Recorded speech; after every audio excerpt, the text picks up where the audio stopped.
जेव्हा 8 व्यक्तींपैकी 21 वर्ष व 23 वर्ष वयाच्या 2 व्यक्तीच्या जागी नवीन 2 व्यक्ती घेतल्याने त्या 8 व्यक्तींची सुरुवातीची सरासरी 2 वर्षांनी वाढली, तर त्या नवीन 2 व्यक्तीचे सरासरी वय किती असा प्रश्न आपल्याला विचारलेला आहे. हा प्रश्न सोडवायचा कसा विद्यार्थी मित्रांनो, तो लक्ष घ्या. एकूण किती व्यक्ती दिलेले, तर एका ग्रुपमध्ये समजा 8 व्यक्ती दिलेले.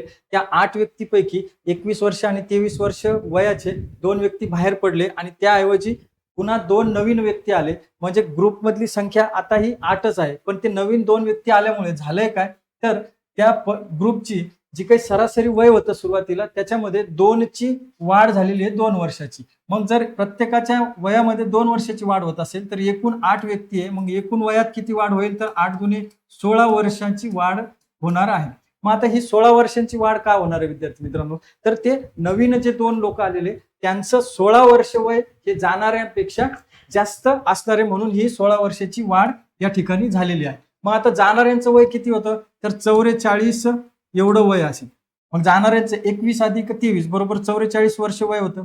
मग 16 वर्ष अधिक हे येणाऱ्या नवीन लोकांचं, म्हणून 44 अधिक 16 बरोबर नवीन जे 2 लोक आहेत त्यांचं एकूण वय किती असणार आहे, तर 60 वर्ष एवढं त्यांचं वय असणार आहे. मग आपल्याला इथं काय विचारलं की नवीन 2 व्यक्तींची सरासरी वय किती. मग आता याची सरासरी किती व्यक्तींची काढायची आपल्याला, 2 व्यक्तींची, आणि त्यांचे एकूण वय किती दिले, 60 दिलेलं आहे. मग 60 भागिले 2 जर केलं आपण तर किती येईल भागाकार, तर 60 ला 2 ने भाग दिला तर 30, म्हणजेच काय, तर त्या 2 नवीन व्यक्तींचे सरासरी वय किती असणार आहे, 30 वर्ष.